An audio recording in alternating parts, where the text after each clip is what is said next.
ప్రభుత్వంలో ఏముందో గత ప్రభుత్వానికి రైట్ రఫీ గారు అడుగుదాం. విజయభాస్కర్ గారు, ఇప్పుడు లోక్సభలో అన్ని పార్టీలు ఇచ్చాయి, ఒక్క వైసీపీ వాకౌట్ చేస్తుంది. సరే, మిథున్ రెడ్డి గారు మాట్లాడారు, రైతుల ప్రయోజనాల గురించి మాట్లాడారు.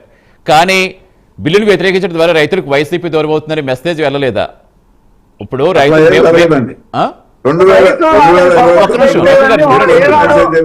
గురించి మాట్లాడారు. అమరావతి షఫీ గారిని ఆత్మానండి. ఆపేరు, మీరు చెప్పండి, మీరు మాట్లాడండి. అంతే కాదండి, 2029లో ప్రజలు ఇచ్చే తీర్పుని ఎవరు ప్రిడిక్ట్ చేయలేరు. ఒకటి. రెండోది, షఫీ గారు చెప్పారు. షఫీ గారు చెప్పినట్లు రుషికొండ భవనం కానివ్వండి, లేకపోతే పార్లమెంట్ భవనం కానివ్వండి, నేను ఛాలెంజ్ చేస్తున్నా, రమ్మనండి. రుషికొండ భవనం కూడా 4,000 లోపే చదరపడుకు అయింది. పార్లమెంట్ భవనం కూడా 3,870 రూపాయలు మాత్రమే అయింది. 15,000 అనేది అది పొరపాటు అండి. నేను చూపిస్తాను, అంతేగాని నోటుకు వచ్చినట్టు మాట్లాడి ఇప్పుడు కొన్ని లక్షల మంది మాట్లాడారు. సైకోలు ఇవన్నీ ఎందుకని మన వయసు అదే పెంచుకుంటే పెరిగిపోతుంది. ఒక్క నిమిషం విజయభాస్కర్ గారు అన్నాను, ఇమీడియట్ గా రెస్పాండ్ అయ్యాను కదా, అలాంటి మాటలు మాట్లాడద్దు, వ్యక్తిగతంగా వద్దు.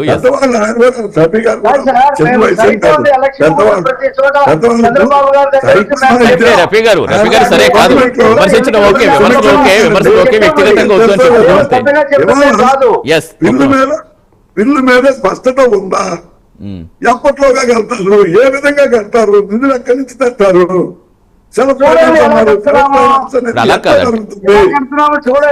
అంటే విజయభాస్కర్ గారు, ఇక్కడ మనం మాట్లాడుకునేది సరే, ఇప్పుడు బిల్లు గురించి సరే లోక్సభలో వర్కౌట్ అయిపోయింది, ఇప్పుడు రాజ్యసభకి వెళ్తుంది, ఇదంతా సరే అదో ప్రాసెస్ అయిపోతుంది అనుకుందాం. అంటే ఇక్కడ మన ప్రజలకు ఇచ్చేటప్పుడు రాజధానిపై చట్టబద్ధతతో మేము అమరావతికి చట్టబద్ధత తీసుకొచ్చింది కేవలం మార్చలేని కూటమి సర్కార్ స్పష్టంగా ప్రజల్లోకి వెళ్ళే ప్రయత్నం చేస్తుంది.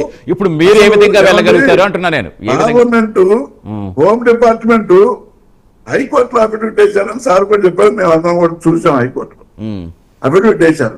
రాజధానికి కేంద్రానికి, ఆంధ్రప్రదేశ్ రాజధానికి కేంద్రానికి ఎటువంటి సంబంధం లేదు, మీ రాష్ట్రానికి మీరే రాజధాని నిర్ణయించుకోవాలి. సో పార్లమెంట్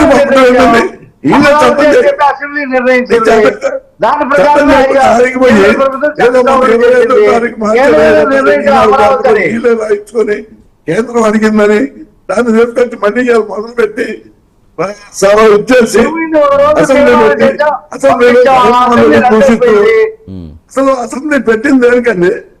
జగన్మోహన్ రెడ్డిని దూషించడానికా? మేము అసెంబ్లీకి అటెండ్ కాదా? మేమేమి దాన్ని అంటే కాదు. ఇక్కడ విజయభాస్కర్ గారు సరే మీరు చెప్తున్నారు ఓకే అని సామెత ఉంది. మేము రాలేదు, మేము మౌనంగా ఉన్నాం. మీకు చాలా అయితే మీరు చెయ్యండి. నువ్వు ఎక్కడి నుంచి నిధులు తెస్తావు, ఏం చేస్తావు, అక్కడ ఏ ప్రాంతంలో ఏం నిర్మాణం చేస్తావు అని చెప్పండి.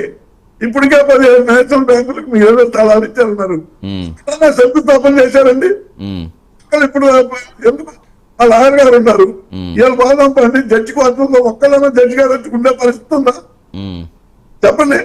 అంటే అలా కాదు సరే, మీరు కాదు అసెంబ్లీకి హాజరు కావట్లేదు మీరే చెప్తున్నారు. కనీసం ఇది అమరావతికి సంబంధించి ప్రత్యేక అసెంబ్లీ అని పెట్టినప్పుడు అటెండ్ అయ్యి మీకున్న ఒక్క నిమిషం విజయభాస్కర్ గారు ఒక్క నిమిషం. అంటే మీరు ప్రజల నివాసం యోగ్యంగా ఏర్పాటు చేయాలి, ఖచ్చితంగా మేము చెప్పుకుంటాం.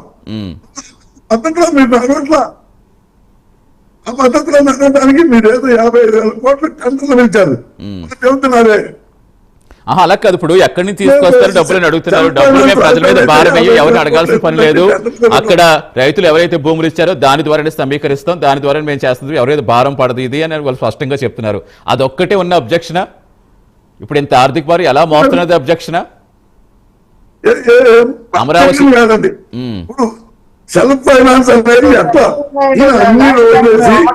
ఇంత సుందరవనంగా చేస్తే అప్పుడు 1 కోటి రూపాయలు 4 కోట్ల ముద్ద 2 కోట్ల ముద్ద అసలు పన్నోడి ఊరేసుకునే పరిస్థితి అండి లేదు. అక్కడ ఉన్నటువంటి రైతులకి 1 కోటికి 2 రూపాయలు ప్లాట్లు ఇచ్చారా? ఇంతవరకు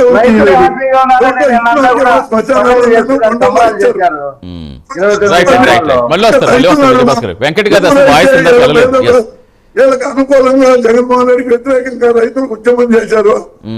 1 సంవత్సరం తర్వాత అదే రైతులు చంద్రబాబు ప్రభుత్వానికి వ్యతిరేకంగా ఉద్యమం చేయబోతున్నారు. ఖచ్చితంగా చెప్తున్నా. ఎందుకంటే ఒక్క రైతు ఒక ప్లాట్ ఇవ్వాలి. ఏమో ఇచ్చిన వాళ్ళకి ఏమో శ్మశానంలో ఇచ్చారు, వాళ్ళు ఏమో రిజెక్ట్ చేశారు. సరే కాదు విజయభాస్కర్ గారు, ఓకే ఫైన్ ఫైన్ మళ్ళీ వస్తున్న ఒక నిమిషం వెంకట్ గారు. అక్కడ రాజధాని నిర్మాణం చేయండి, మీరు చేయాలి. మిమ్మల్ని మేము కాదంటున్నాం.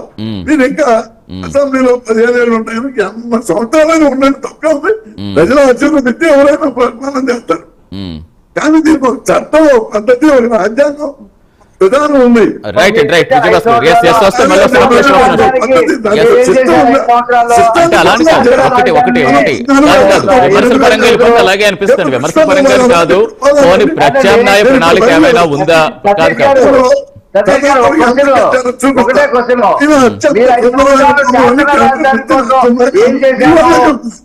మరి అక్కడ ఉండే రైతులు ఎందుకు అడ్రస్ చేయలేదు? రైతులకు ప్రతిసారి కోర్టుకెళ్తేనే కదా కౌలు వచ్చింది. 2 లక్షల కోట్లు పెట్టి ఎందుకు ఇవ్వలేదు? రాజధాని అంటే ఒక బిల్డింగ్ సరే సరే కాదు అడుగుతారు ఒక నిమిషం వెంకట్ గారు మీరు మాట్లాడండి. కాదు మీ వాయిస్ అసలు వెళ్ళే అవకాశం రావట్లేదు వెంకట్ గారు.